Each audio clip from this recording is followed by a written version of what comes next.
All right, good afternoon. This is Daniel here with Cop Watch TV, and we're going to do the live show, and we're going to break down some of the most interesting and important stories in policing from the last week or so. And, before we get into it, I was curious to see where everybody is watching from. So if you can go ahead and put in the chat where you're watching the show from, maybe we'll have something local that maybe you have some extra information about, and definitely put it in the chat if you do while we're going through this. And again, just so if you haven't already, please go ahead and subscribe to the channel and make sure that you share it with friends and family. And, one of the reasons is because while we're doing this live show, we usually do it on Fridays, just after noon on Mountain Time. And, we'd like to get as many people in here as possible, because one of my favorite things to do is not just kind of go over what some of my thoughts and opinions are about a lot of these interesting and important cases, but to also see what our audience thinks. A lot of times we have really good discussion and really good question and comments that come out from these from the comments during these live shows. So definitely go ahead and put it in there. And if you haven't already, again, you can follow me over at Police Law News pretty much everywhere. I think I mentioned it last week, but last week I was over on the Chris Boyle show over on the OAN network. So if you haven't checked that out, go ahead and check out that. We talked about a couple of interesting cases. All right, so Steve is, I'm about 2 blocks from hell in deep southwest Texas. All right, Steve. Cajun Randy's from South Louisiana. Charles Parkner, like your channel, from Arizona. Hey, Charles, thank you so much. PNW Mate says, live in Washington State, and the law here for the criminals are amazing, but not for police. That's something that we've seen a lot. And Dustin's help channel's watching from Columbus, Ohio. Hey, Dustin, one of our friends is the Columbus Body Cam channel. We talk to the individual who runs that channel all the time. So I don't really know anything about Columbus, Ohio, except from what I learned from that channel. So you have a really good thing there going on locally. All right, so the first case that we're going to talk about, this happened in Alameda, California. And listen, this incident that we're going to discuss, it actually happened just about 3 years ago. But the reason that we're talking about it now is because 3 police officers were just charged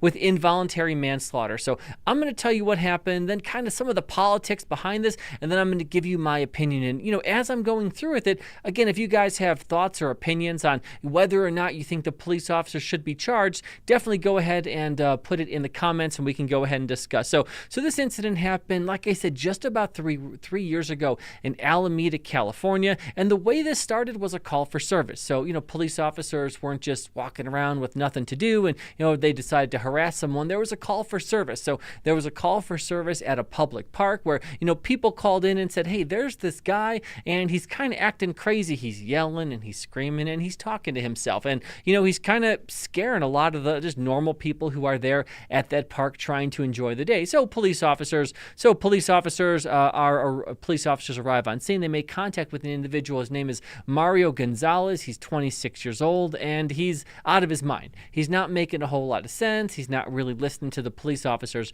So police officers don't just immediately, go hands-on and use force or anything like that or try to place him into custody. They try to have a conversation with him, and they essentially de-escalate and, try to use some, crisis intervention, because it's obvious that there's something that's going on with him. And they do this for about 10 minutes or so, between 9 and 10 minutes. And during this time, they find that he has some alcohol, and they get some information that it looks like he was also the suspect in a shoplifting. So now police officers, after about 10 minutes or so, they make the determination that they're going to go ahead and detain Mario Gonzalez. And, they basically tell him to put his hands behind his back and, all of the things you'd expect police officers to do. And they don't use force right away. Essentially, even at one point, they get one handcuff on Mario, one police officer is holding his right arm, the other police officer is holding his left arm, and he's struggling with the police officers. It's even at that point that police officers, they don't use force, they don't take him to the ground. Even at that point, they pretty much say, like, please, and it's the way that the officer is talking to Mario, it's almost like he's like pleading with Mario. He's saying, please stop resisting arrest. Please let us do this. He basically, from the body camera footage, he kind of goes overboard in being nice. to Mario during this time when trying to convince him to put him in the handcuffs. Well, at some point during this, Mario really starts to resist and he starts to pull away from the police officers. And Mario, he weighs somewhere around 300 pounds. So it's hard to tell from the body camera video, but either Mario starts to go down to the ground and drags the cops with him, or the police officers, drag him down to the ground. But either way, Mario and 3 police officers end up on the ground. They're trying to get him in the handcuffs. They're fighting to get him into handcuffs. And while they're getting him in the handcuffs, they finally do. One of the police officers there is some pressure on Mario's back because, again, 3 police officers are trying to get him into custody. And one of the things that Mario did in order to make it difficult for the police officers to get him into custody is once he was on the ground, he put his arms underneath his body. And, it's one of those things where it's almost like if I wasn't in a situation like this, that I probably wouldn't believe how difficult it is. But I'm going to tell you a story from when I had about 3 years on. I think this was about 2008, and I had a drunk driver who was drunk out of his mind, and he didn't want to go to jail. And, he was kind of around Mario's build. That's what this reminds me of. So this guy was about 5'6", 5'7", so not a tall guy, but he weighed well over 300 pounds. So this guy weighed like 320 pounds, just like a big bowling ball. And, during trying to get this guy under arrest, he resisted arrest, and he went down to the ground. And as he's on the ground, he did this thing where he put his hands underneath his body. Now, at the time, I was a young cop. I was probably 25 years old. I weighed probably 170 pounds. And the 2 officers who were with me also were about 170 pounds. So it was difficult for us to try to get him into custody. At one point, you had 2 of us trying to get his arm underneath his body. But when you're that big, that heavy, and when all you're doing is putting your arms underneath your body and just holding tight to not allow police officers in order to get him, it's really difficult to do. Now you should be able to think, well, 2 young men should be able to do it easily. It's not. It's far easier to keep your hands underneath. If that's all you're trying to do, then you're trying to pull them out without injuring the person. So it was a difficult thing to do. So I understand what these police officers were dealing with because I've been in that exact situation. So the police officers, while they are trying to get Mario's hands from under his body, they do have to put some pressure on his back. That's just the one of the things that this goes. Well, after a couple of minutes of this, they end up getting Mario into custody, but, he stops making noises. He stops, and it looks like he stops breathing. And almost immediately, one of the police officers says, it doesn't look like he's breathing anymore. Literally, immediately, they call for rescue and they start CPR. So police officers start life-saving measures immediately. However, unfortunately, Mario does die. He does die. After he died, there was an autopsy that was conducted. So the autopsy basically found that there were 4 different factors in Mario's death. So the 4 different factors that were listed in the autopsy were: 1 was the ingestion of methamphetamine, 2 is morbid obesity, 3 is alcoholism, and 4 is restraint by police. So those were the 4 different factors, and the medical examiner, the coroner who did this investigation, went on to specifically say, and I'm going to quote, "The main factor in death was the methamphetamine in his system." So again, that's an independent autopsy, but by the coroner who did that, who there's no siding with police or with Mario's family. That's what the coroner found. So because of that, the district attorney looked at that case, and after approximately a year or so, because when someone dies in police custody, it should be taken seriously. It should be investigated, and if the police officers committed a crime, then police officers should be charged. So, but the district attorney did an investigation. Not only did the district attorney do an investigation, the district attorney did an investigation, the sheriff's office did, which is separate from the police department. The sheriff's office did an investigation, and then the mayor of the city, what the mayor of Alameda did is basically hire 2 outside investigators. They hired 2 outside investigators who were former administrators with the city of San Francisco. Again, not necessarily, it's not like they're hiring people from South Texas or anything like that. They hired 2 former city attorneys from San Francisco to also do an independent investigation. And then they also got a new chief of police. So from the time that this happened until, a year later, there was a brand new chief of police who was hired from outside, who doesn't know any of these people. All 4 of those investigations concluded the same thing, that, the police officers did not violate the law. And the district attorney, that's really the one that matters. The district attorney said that the police officers, that the use of force from police officers was objectively reasonable, and the force that they utilized was necessary. This is in a public report. So that happens. That district attorney is voted out, and in November of 22, Alameda County gets a new district attorney. Her name is Pamela Price, and she's an activist. One of the things she ran on for her platform is that she wants to hold police officers accountable for when people die in police custody or for when people are killed by police officers and they're not armed with a gun. She basically started this, a quote-unquote anti-corruption unit. Whenever I hear these things like the anti-corruption unit or the anti-police corruption unit, it's kind of like the Patriot Act or things like that. It's like whatever the name is, it actually does like the exact opposite. So they started this unit to look at other police cases. I mean, it's basically like the feelings police coming to a department near you. So what ended up happening is recently Pamela Price and her anti-police unit, they wrapped up their investigation, and big surprise, she decides that she's going to charge the police officers. Now, I left out one big part that's really important. One of the things that happened is less than a year after being in office, Pamela Price was doing such a terrible job that there was a recall. So I think they got 120,000 signatures in order to recall her. I think after went through the county recorder's office, there was and about 80,000 of them ended up being the correct signatures in order that met the standard. So essentially, Pamela Price is now facing a recall election. So this happened in November. So November of 23, she basically finds out she's facing this recall election, and then a couple months later, she basically does the one thing in order to, in my opinion, to save her political career. There's one thing that her anti-police base is just going to salivate over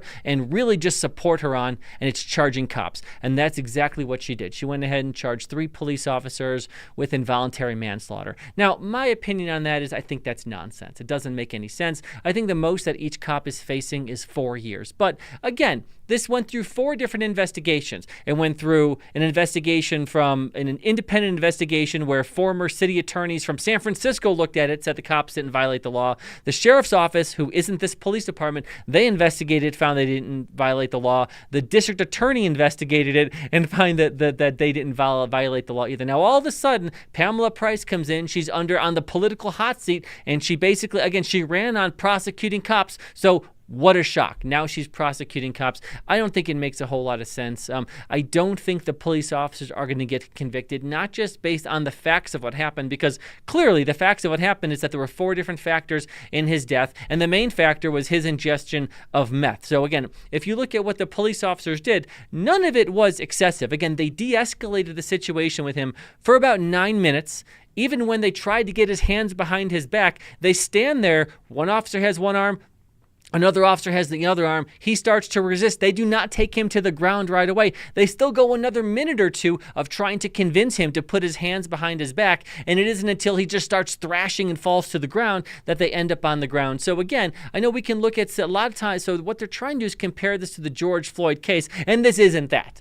This isn't the George Floyd case, even if there were issues with that case, which we've talked about a lot on this show. But again, this is not that. And again, as soon as the officers see that he isn't breathing, they immediately go into CPR. It is quick. So I don't think they're going to get convicted on the facts. Also, you have to think, so a district attorney and a coroner already said that, the police officers essentially, weren't the main cause of death. So, if I were the defense attorney for these officers, you're going to want to call those people and know, okay, hey, you were the prior district attorney. Well, why did you think that this was not against the law? Hey, you are a former very liberal city attorney for the city of Santa Fe, asked to do an independent investigation, and you found the police officers didn't violate the law. So they're going to go down all of those rabbit holes. So we'll see if there's even going to be probable cause to go forward. But my guess is the police officers are not going to be convicted in this case. Cajun Randy said, let the jury decide. I agree. Yeah, no, we should let the jury decide. But again, if people shouldn't be charged in the first place, and if it's political, then let the jury decide. That's a little silly. But I don't think they should be charged. Real curious to see what anybody else says. All right, let's see what we got here. Steve says, City of Uvalde hired and paid a Blue Line gang member $100,000 for him to laugh in parents' faces. I don't agree. Let's see. Any other comments on this? I don't think we have any other comments on this case. Let's see. Dustin says 40 people here. Smash the like button. Love all the police patches in the background. Thank you very much. I'm just gonna say we have had a couple people recently who have seen these videos and have reached out to us and said that they were going to send us some patches. So for the people who do, thank you very much. Kuro says incredible waste of taxpayer money. Okay, Kuros, thank you so much. It is a waste of taxpayer money, and listen. Here's what I want to say is that if you're a police officer, let me start by saying this. It's really difficult to retain and recruit police officers. I know that because there are different cities in California that are literally offering hiring bonuses for people to join the police department for $25,000, $30,000, $40,000. I saw one police department in California, I can't remember which one, they're offering a $75,000 hiring bonus just to start with that police department. I think you have to work there for a year until you get the entire $75,000. And still, they cannot recruit and retain enough people. So a place like Alameda, if you're a police officer, why would you go work in a place like Alameda, California? It doesn't make any sense. If you're a current police officer in the city of Alameda, why would you stay there? It doesn't make any sense. Why wouldn't you lateral or go anywhere else? And the thing is, and I said this before, if you make policing the environment so terrible that no reasonable person wants to do the job, then no reasonable people will do the job. And then what do you get? You get people who, should be COs or should be security guards, and those are your police officers. And again, if your complaint is that the police aren't good or the police aren't doing a good job, if that's your main complaint, it seems strange to help create and foster an environment where you're only going to create more of that. So to me, it seems intentional. It seems intentional like maybe you're Ben Crump, or maybe you're in that camp where, if police officers, the more that police officers make mistakes, the more they mess up, the richer I get. So I'm going to try to create a situation where the cops who are left are just terrible and they're overwhelmed. And that seems pretty evil. All right, I don't think we have any other comments on that case. But again, this is one that I'm going to be following, obviously, because I do not think that these police officers should be charged. All right, the next case I'm going to talk about is in my home state of New Mexico. And listen, I know I talk about New Mexico a lot, but I just retired as a police officer here in the state. And, there's something that I've realized over the last couple years, that New Mexico really is like the Florida of the Southwest, because crazy shit happens here. So we have this case out of Cibola County. Now, Cibola County, it isn't too far from Albuquerque.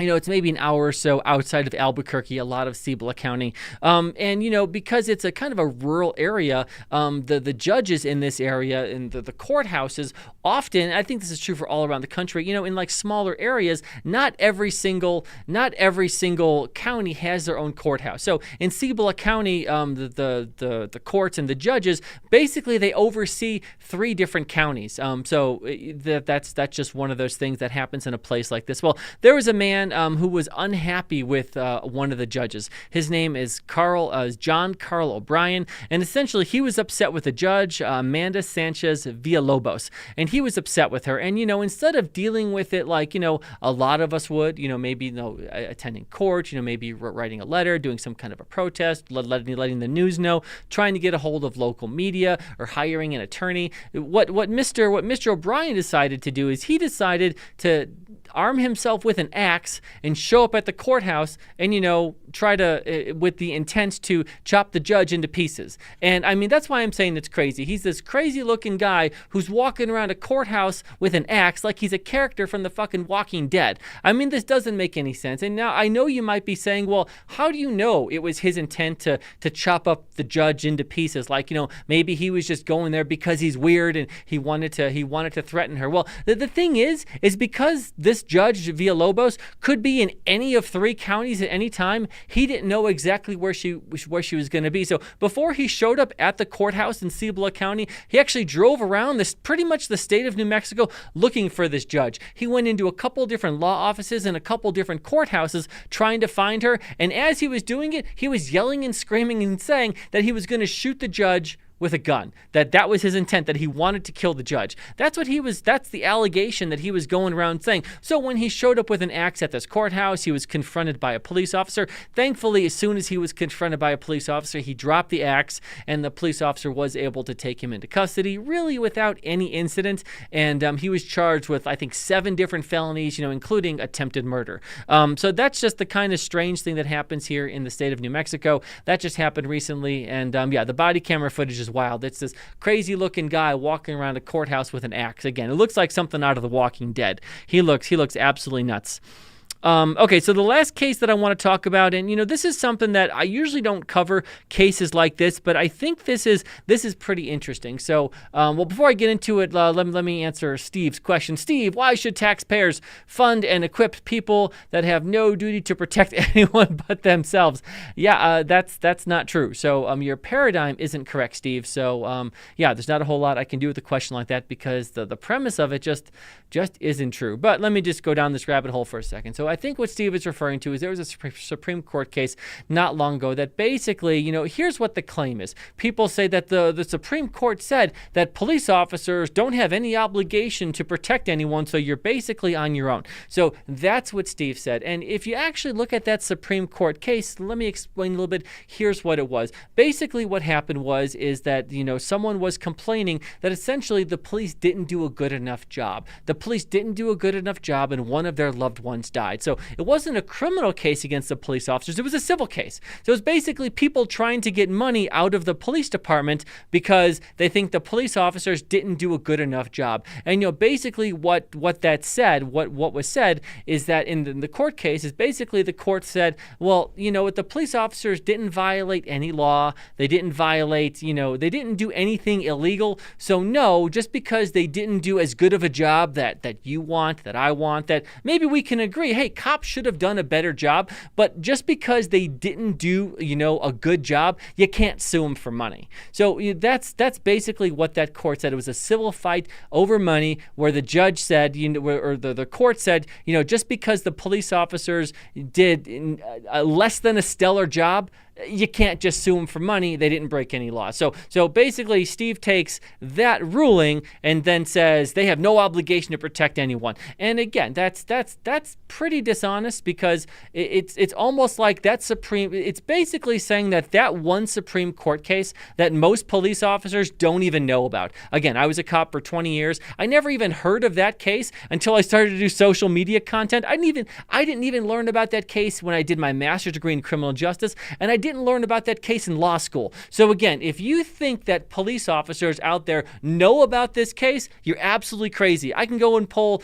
the Albuquerque Police Department where I retired from. I'll go poll 1,000 people. There is no way that 10% of cops know about this case. So the idea that police officers think they don't have to protect people because there's some Supreme Court case that says they can't get sued, that's absolutely insane. And if you think that, you've never talked to a police officer in your entire life. And again, here's why it's dishonest, and here is why context matters, is because if you're a police officer and you decide to not protect someone, you take an active role in not protecting someone, there is department policy that you're going to violate. And if you violate department policy, you can get fired. There are also state laws, and there are also things that police officers have to do in order to keep their certification as a police officer that have nothing to do with that Supreme Court case over money. So here's the thing. If you find one case of a police officer who doesn't protect people, who runs the other way and lets people die, and you could see what happens to those police officers.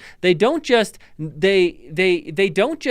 it's not like nothing happens to them. Uvalde is a perfect example. So I think that the police officers in Uvalde, especially Chief Arredondo and the first ones who are on scene, I think that they should have done more. That's my opinion. Maybe you can disagree with me, but to me, I think that the police officers should have done more. Well, what happened? Well, Chief Arredondo, he had won a seat to the city council, so he lost his city council seat. He was fired as a police officer. And those officers have been criticized more than almost any other officers around. So again, the idea that like police officers can just not protect people and nothing happens, again, that doesn't make a whole lot of of sense, again, because Uvalde is a case where we all say, well, like, no, that isn't okay. That isn't okay for those police officers to do. The other case I can think of, I don't know if it was in Parkland, but I think it was a police officer in Florida who, I think it might have been the Parkland shooting. Someone correct me if I'm wrong. There was a school resource police officer who was there, who was outside of the school during the shooting, and the allegation is that he didn't go into the school. His defense was that, hey, I was outside the school, and because there's echoes and things were ricocheting, I didn't know where the shooting was coming from. So yeah, it looks bad that I didn't go into where the shooter was, but he at least claimed that, I kind of thought the shooter was outside. But again, so you can imagine a situation where, you're at a school and shots are being fired, and in the moment, you may not know where the shots are coming from. That's not completely unreasonable. And what happened to that officer? He was prosecuted. I think he was found not guilty, which was probably correct. But again, he was prosecuted for that. So here's what I'm saying. Here's what I want you to do. You find one situation where a police officer failed to act, didn't act, and let someone die or get seriously injured, and they just said, well, I just didn't want to help. And you find where there's no internal investigation, where they're not fired or disciplined or retrained. You're not going to find a case like that. And yeah, Cajun Randy, I said, one case, Uvalde fits it. Yeah, I agree, Cajun Randy. Uvalde is a case where, and again, I think me and Steve probably disagree, because Steve likes to talk about the officers who were on the out, and I've covered this case a bunch, but the officers who were outside, I don't think they did anything wrong, and I'm going to explain why, because Steve mentioned it. But the officers who were, so you have to imagine it this way: the officers who were, there were like 20 cops who were inside. Okay, none of the radios talked to each other. So the officers who were inside are different than officers who showed up 35 minutes later and went outside. The officers who were outside, here's what they knew: hey, there's an active shooter in a school, and there's 20 other cops inside the school. That's all they know. They don't have body cams or live feed. They don't know what we know now. If they did, my guess is they would have acted differently. But all those officers knew is that there's an active shooter in the school, and there's 20 cops inside dealing with it, and parents are now trying to get into the school. Well, again, the idea that police officers are supposed to let more people into an active shooter situation, whether it's at a school, a library, a grocery store, the idea that when police are trying to go after an active shooter, that you let more civilians into that scene, that's insane. That would absolutely be against training, and it makes absolutely no sense. And again, yes, if you're going to look at it with 20/20 hindsight and, hey, everything that we know now, we're going to pretend that those cops were psychic in the moment, that's absolutely nuts, and it's extremely dishonest. Now, you want to criticize Chief Arredondo and the first 6 or 7 cops who went in with him? Yeah, let's criticize them all day long. I'm 100% with you there. But again, the 100 cops that were outside who had no idea what was going on inside, except that there were 20 cops in there dealing with it, yeah, I mean, to criticize them, again, it's extremely dishonest. So I glad we addressed that a little bit. Okay, so this last case I'm going to talk about, I don't always talk about cases like this, but I was actually tagged in a video on TikTok of this happening, and I thought it was an interesting case, so I went ahead and I covered it there. So let me tell you what happened. So basically, here's where the TikTok video starts. It's basically a Ring doorbell camera at an apartment complex, and the neighbor basically has the camera facing directly across the hall at the neighbor's door. And here's what happens. Here's what this catches. It basically catches 3 police officers knocking on the door of this place. And they're obviously police officers. They're in uniform. It says police. And as they're knocking, they don't say, hey, police department or anything like that. They say DoorDash. They yell DoorDash as they're knocking. And the person on the other side, obviously hasn't ordered DoorDash. So the person on the other side, basically has some questions like DoorDash, and they go, yeah, we have a delivery for you. Well, the person ends up answering the door, and as the woman answers the door, the police officer kind of moves to where they could see in, and they ask a couple questions like, hey, who else is in here with you and stuff like that. And then the video stops. So, the controversy, and I think this, I actually went down a rabbit hole to try to find where this video was from, and I almost thought it was fake because one of the police officers has bright red hair, and yeah, police officers can look differently, I guess. But because of the bright red hair, I almost thought like, is this real? Like, are these real police officers, or is this like from some show that like I didn't see, or some comedy sketch, or some training video? But from basically what I was able to find, I did find a couple articles on it, but they weren't local articles. They were like general articles. So this has been covered by some people in the media.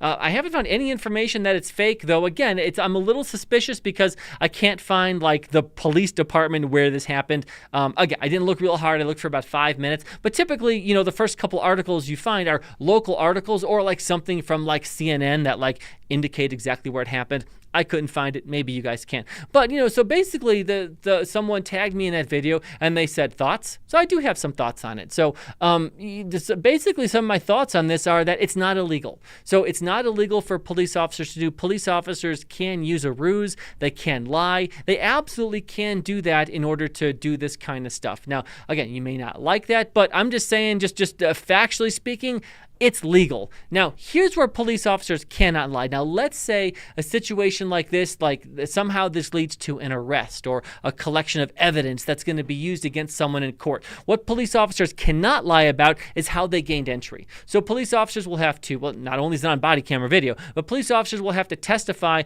and write all of their documents basically saying what they did. Hey, we used this ruse. We were outside. We knocked on the door. We yelled DoorDash. So in all of the court paperwork, when it comes to either an arrest or, for the collection of evidence to be used against someone, cops have to be honest about how they made entry. They have to be. So that's what they can't lie about. They can lie to the people in the moment, right, to gain entry, but also they cannot.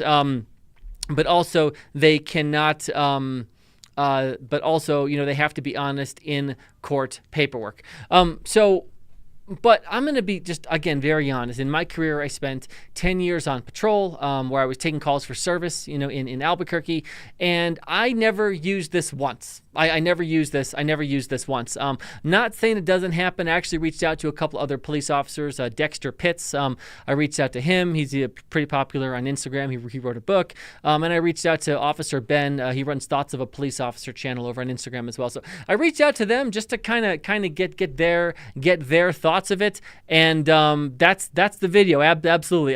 So it looks like maybe this happened near Seattle, Washington. Whoever posted this video, it looks like Seattle, Washington is where their bio is from. So it's possible that it's from the Seattle area. So it's not illegal to do, but again, it's actually pretty rare. Here's why it's rare. Is because most of the time police officers just don't have to lie about it in order to gain entry. But also thinking about it, I thought, okay, well, can I imagine a situation where like I would want to use this as a police officer? And yeah, I mean, I guess I could. So this is the scenario that I thought of that like isn't that unreasonable would be I guess it would be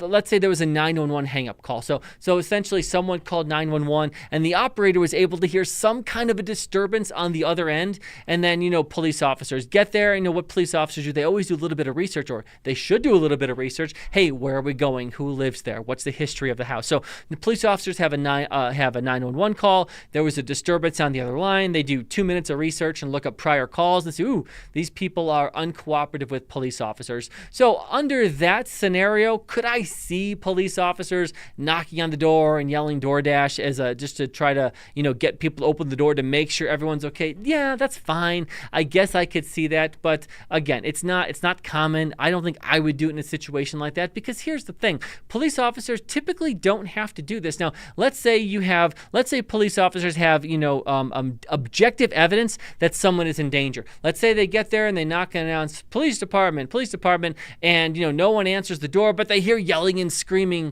coming from inside. And they hear yelling and screaming coming from inside, and they can articulate that, hey, like, it sounds like someone is in danger. Well, police officers at that point are absolutely able to force entry if they have an objective belief that, someone is in danger or someone needs help. They absolutely can just kick down the door. So again, I always say, like, okay, well, like, if you have enough evidence that like anybody objective will say, yeah, that's what we want police officers to do. Like, there's you can point to the objective evidence. Hey, we had a 911 call. we get there, we knock on the door, no one answers, and a woman is screaming for help. Yeah, I mean, cops are going to be good. They're not going to be, they should have qualified immunity if they try to sue the cops or whatever. But like, that would be a reasonable thing for cops to do in a situation like this. Or let's say there's, they have someone in the house who has a warrant, or, some of the. Well, then listen, if that's the situation, hey, police officers, go and get a warrant. Get a judge to sign off on your warrant, and then you can go from there. So I guess what I'm saying is that there's very few situations that are out. So it's outside of like exigent circumstances and outside where you have a warrant from a judge that you have to gain entry where you're using a ruse like this. So again, I guess it's fine if the circumstances are similar to what I said, but again, it's pretty rare. Police officers have also fake barked to pretend like there's a canine there. That I think is actually more common, and that I kind of like. I think that's funny. If possible, and again, this is just my personal preference, if possible, police officers should just be honest, because again, just being honest and just putting the evidence out there. There's a woman screaming, there's a man screaming. Situations where this happens sometimes, where I've had to force entry. A lot of times we'll call firefighters for this because they have all the tools to do this. But you get a 911 hang-up call, and it's an elderly person who barely made it to the phone. You get there, you kind of look inside, no one's answering, and the neighbors come out and they say, yeah, we haven't seen Mrs. Smith in a while, but we know she lives there alone, and no one else is in there calling 911. So, that's a situation where a lot of times police officers will have to force entry, and a lot of times you get the fire department because, again, they have all the tools and stuff like that to do it in order to gain entry to see if somebody's in there for help. So police officers can do that. Again, a ruse like this, I'm not crazy about it, and it's actually pretty rare. All right, a couple comments before we're out of here. Let's see. Kuro says, as long as there was probable cause, every U.S. citizen should know the Fourth Amendment. Absolutely. Other question. Thanks, Kuros, for that. Other questions I got about this. People are like, well, police officers knock on your door. Do you have to answer? And then if you answer, do you have to let them in? So I think most people who watch this channel, especially watch the show, know the answers to this. But these are actual comments I got on TikTok and Instagram where I talk about this. Is that the thing is that no, if police officers knock on your door, you don't have to answer the door. You have no obligation. Again, if cops have a warrant and they want to come in, they can knock down the door eventually after they go through different things and come in if they have a warrant. I would say this isn't legal advice, but this is what I would do. That if police officers were at my door and I knew they had a warrant, I would probably just come out instead of making it a whole big thing. But again, you're under no obligation to. And then let's say you're at the door with a police officer, the door's open, the cops want to come in and you don't want them to. Do you have to let them in? So the answer is no. The answer is no, you don't have to let them in, but you should also know that if certain things are there, that police officers will come in anyways, and that will be within the law. An example is, let's say, again, just like there was a 911 hang-up call or a call about a domestic dispute, dude opens the door, and you could tell that there's someone in the back, or there's evidence that there's someone in the back, and police officers want to make sure that everyone's okay, not because they're psychic, because there was some legitimate objective evidence that made them think that someone is in danger. Yeah, police officers are probably going to go in the house and make sure everyone's okay. You may not want them to, but they're coming in and they should come in. All right, that's going to be the show for today, and I appreciate all of the comments and the questions. Listen, while the week is going on, if you think there are any cases that you want us to cover, definitely go ahead and put it in the chat. It is something that I cover throughout the week. And again, if you haven't already, please go ahead and subscribe to the channel. Share it with friends and family, and I hope that everyone has a great and safe weekend. Thanks.